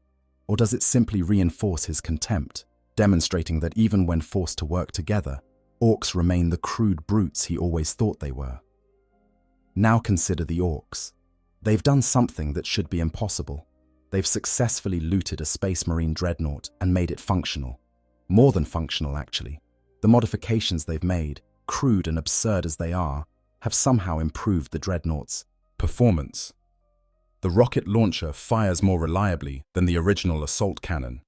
The power claw hits harder than the Fenrisian Great Axe. The armor, covered in random plates and red paint, provides better protection than the carefully engineered ceramite it replaces. How is any of this possible? The answer lies in the wah field, that collective psychic power that makes Ork technology work. But this raises fascinating questions about the nature of reality in Warhammer 40,000. If Ork technology works because they believe it works, what does that say about the nature of technology itself? Is all technology in the 40K universe partially dependent on belief? Do Imperial weapons function better when their operators have faith in the Omnissiah? Do Eldar devices work because the Eldar expect them to? And if belief can make technology function, what other limits of reality might be flexible?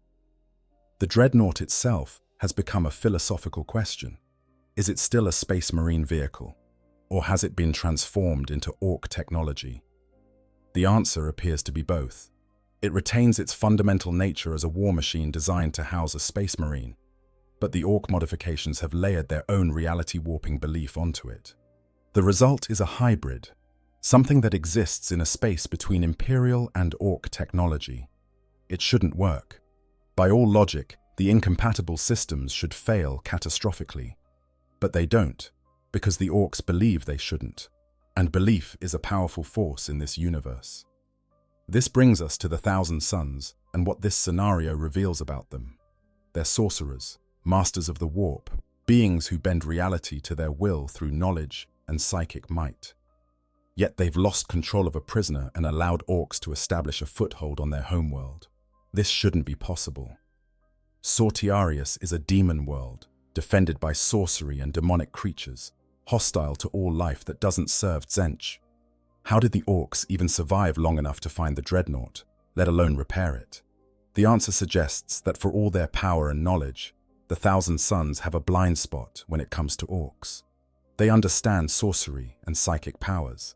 They comprehend the warp's currents and the nature of demonic entities. But Orks don't fit their framework of understanding. The Greenskins aren't sorcerers or psykers in any conventional sense. Their WAG field operates on principles that defy the carefully categorized knowledge the Thousand Sons prize.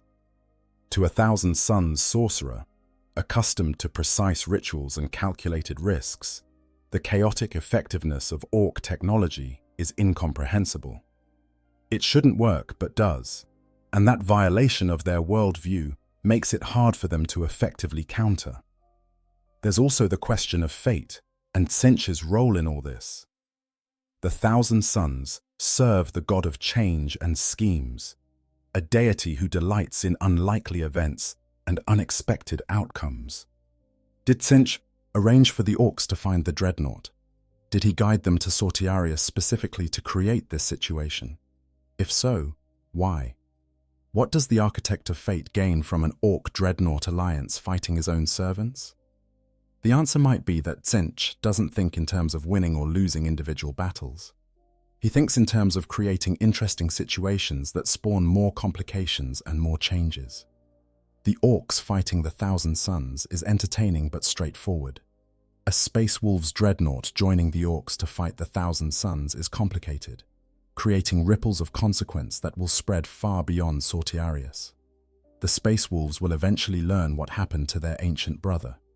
The Imperium will hear stories of Orks using Space Marine technology.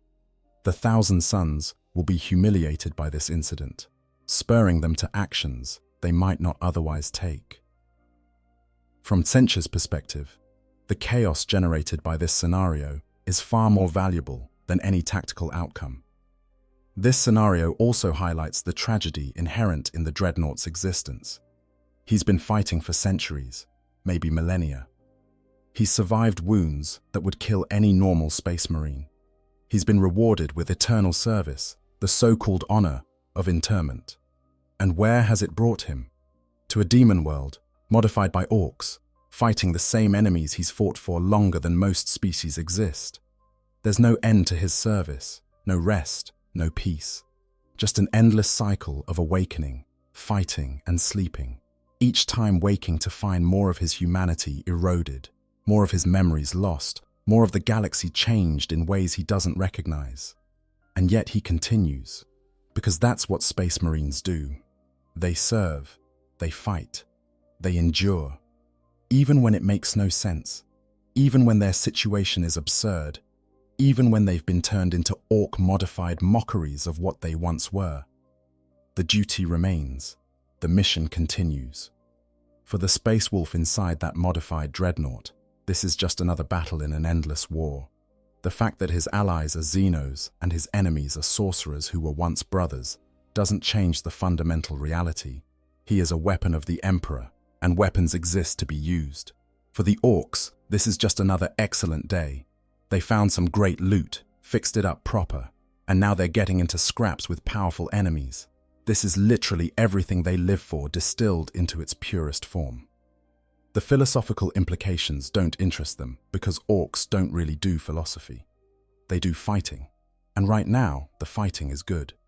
The fact that they've created an impossible alliance doesn't matter because impossibility is just a word, and words don't stop choppers from cutting or rockets from exploding. The Thousand Sons, for their part, are learning a lesson they should have internalized long ago. Knowledge is not the same as understanding, and power is not the same as control. They know more about the warp than almost any other beings in the galaxy. They can cast spells that reshape reality. They serve a god of infinite cunning. And yet, a handful of orcs with a looted dreadnought are causing them genuine problems because the orcs operate on principles that can't be learned from books or predicted through divination. Sometimes the universe is just absurd, and no amount of sorcery can change that. Potential outcomes and aftermath.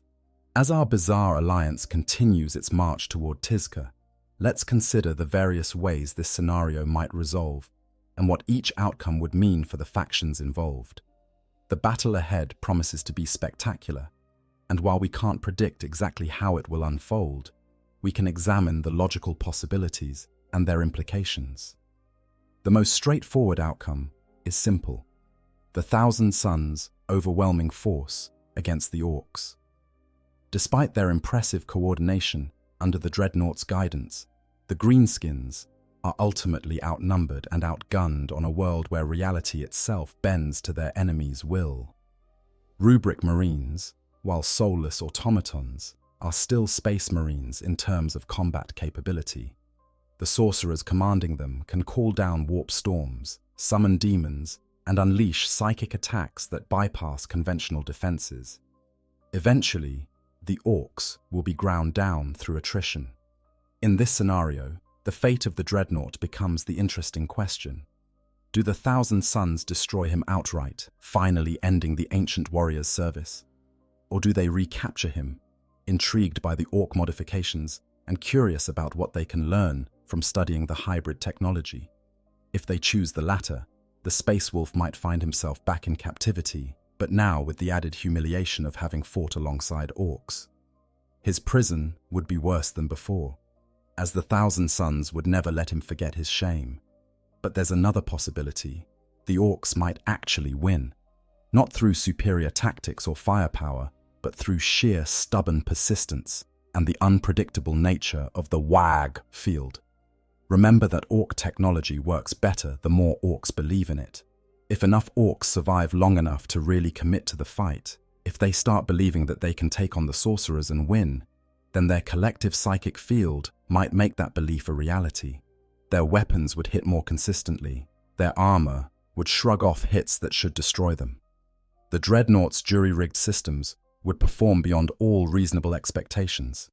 In this unlikely but not impossible scenario, Warboss Grushnag and his boys could actually fight their way into the outskirts of Tizca, causing massive damage before being stopped. The humiliation to the Thousand Sons would be immense. Their demon world, defended by reality-warping sorcery, penetrated by a mob of orcs led by a stolen dreadnought, Magnus the Red himself might be forced to intervene, which would be the ultimate indignity. A demon Primarch having to personally deal with greenskin raiders suggests a level of incompetence among his servants that he would not tolerate. A third possibility involves external intervention. The commotion on Sortiarius might draw attention from other factions. Another Chaos Warband might see the situation as an opportunity to strike at the Thousand Sons while they're distracted. Imperial forces, tracking Orc movements, might stumble onto Sortiarius and find themselves in a three-way battle. Other Xenos factions could theoretically become involved, though the isolated nature of the Daemon world makes this less likely. The arrival of fresh forces would completely change the dynamics of the engagement, possibly allowing the Dreadnought or the Orcs to escape in the chaos. The most interesting outcome, narratively speaking, would involve the Dreadnought achieving some kind of limited victory before the inevitable end. Perhaps he manages to destroy a particularly important Thousand Sons sorcerer, eliminating an enemy who has plagued the Space Wolves for centuries. Perhaps he causes enough damage to Tizca itself that the Thousand Sons are forced to spend significant resources on repairs. Perhaps he simply survives long enough to transmit a message, using Orc communications equipment to send a final defiant statement back to Fenris before he falls. Any of these would transform his absurd situation into something approaching nobility. But let's assume the most likely scenario. The Orcs are eventually defeated, and the Dreadnought is destroyed or recaptured. What happens next? For the Orcs, defeat on Sortiarius doesn't mean much. Those who survive will simply move on to the next fight, barely remembering the demon world or the Dreadnought they briefly commanded. Dead Orcs will release spores that might eventually spawn new populations somewhere in the system, ensuring the cycle continues. The WAG might be disrupted temporarily, but Orcs are remarkably resilient. Within weeks or months, a new war boss will rise and lead the survivors off to find fresh enemies. For the Thousand Sons, this incident would become an embarrassing footnote in their history, one of those stories that gets quietly suppressed because it makes them look foolish. They'll tighten security on Sortiarius, institute new protocols for dealing with Xenos incursions, and possibly execute whoever was responsible for letting the Orcs land in the first place. The Dreadnought, if recaptured, might be kept in a more secure location or simply destroyed to prevent any repeat of this humiliation. They'll learn from this experience, but the lesson they learn might be the wrong one. That brute force requires brute force in response, rather than recognizing that sometimes the universe is just absurd and no amount of planning can account for every possibility. For the Space Wolves, the eventual discovery of what happened to their ancient brother would provoke mixed reactions. Horror at his modification by Orks, rage at the Thousand Sons for allowing such a desecration, pride that even in such circumstances he continued to fight their most hated enemies, confusion about whether his cooperation with Xenos counts as heresy or pragmatism. The chapter would probably declare a new vendetta against the Thousand Sons, launching fresh raids to avenge this latest insult. The cycle of hatred would continue, as it has for 10,000 years. But there's another aspect to consider. What if this becomes a story? In the Imperium, most information is controlled and regulated, but stories have a way of spreading, especially stories as bizarre as this one. Word might reach other Space Marines chapters. The tale of a Dreadnought modified by Orks and fighting Chaos sorcerers could become a cautionary tale about the dangers of Xenos technology, or it could become inspiration, proof that Space Marines can survive and fight, even under the most impossible circumstances. Future Dreadnought pilots might hear this story and draw strange comfort from it. If that ancient warrior could maintain his identity and purpose, even after being orcified, then perhaps the horror of interment isn't quite as absolute as they feared. Among the Orcs, this incident could spawn new traditions. The idea of looting dreadnoughts and making them proper Orky might catch on among mech boys throughout the galaxy. We could see attempts to replicate Nurgrim's work, with varying degrees of success. Some mech boys might specialize in looting Imperial war machines, creating an entire subculture dedicated to turning the Imperium's sacred technology against itself. The fact that this usually results in catastrophic failure wouldn't discourage them. If anything, it would make success more impressive when it does occur. For the galaxy at large, this scenario would barely register. In the grand scheme of things, one Dreadnought and one Ork warband on one demon world is insignificant. Billions die every day in the 41st Millennium. Worlds burn, sectors fall. The Great Rift tears reality apart. A fight on Sortiarius between Orks and Thousand Suns is just more background noise in an eternally war-torn galaxy. And yet, for those directly involved, it's everything. For the Dreadnought, these might be his final battles. For the Orks, this is the best scrap they've had in ages. For the Thousand Suns, it's an irritating intrusion on their world. The disconnect between personal significance and cosmic insignificance is itself a reflection of Warhammer 40,000's essential tragedy. One final consideration. What would the Emperor think if he were aware of this situation? The ancient warrior entombed in his Dreadnought serves the Emperor still, has served him for centuries longer than any mortal lifetime. That service has led him to an absurd situation, modified by aliens and fighting alongside them. But he's still fighting the Emperor's enemies. He's still doing his duty. In the grim darkness of the far future, is that enough? Can service remain pure when the methods are compromised? These are the kinds of questions that haunt the Imperium. Questions that have no easy answers in a universe where survival often requires moral compromise. Conclusion and final thoughts. We've explored a scenario that seems absurd on its surface, but reveals profound truths about Warhammer 40,000 and its factions. An Ork warband finding a Space Wolves Dreadnought on Sortiarius shouldn't happen. The Dreadnought shouldn't agree to work with them. The modifications the Orks make shouldn't function. And yet all of these impossible things occur because that's the nature of the 40K universe.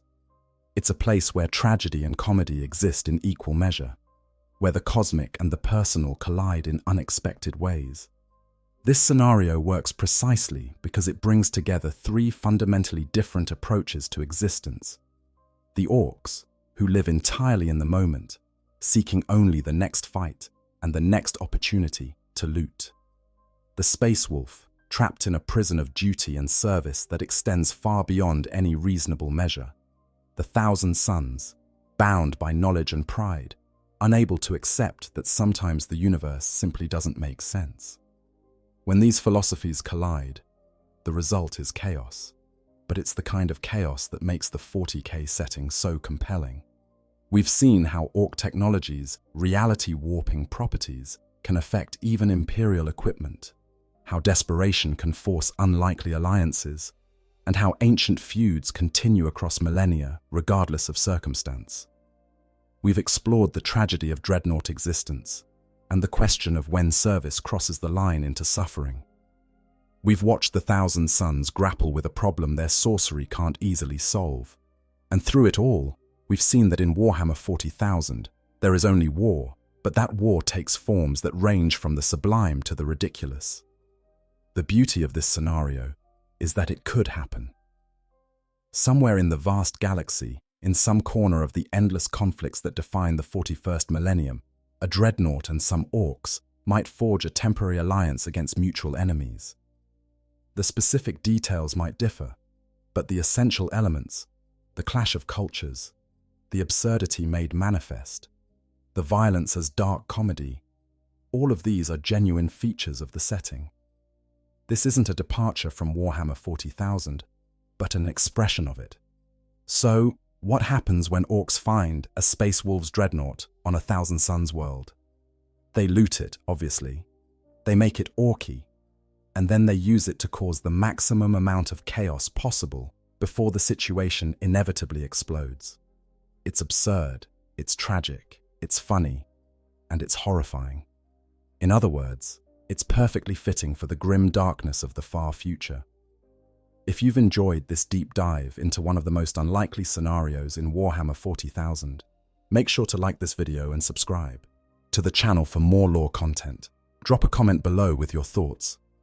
Would a Space Wolves Dreadnought really cooperate with Orks, even temporarily? Have you ever imagined similar, unlikely alliances in your own games or stories? And what do you think would happen if the Space Wolves learned what the Orks did to their ancient brother? The discussion is as entertaining as the scenario itself, so share your perspectives.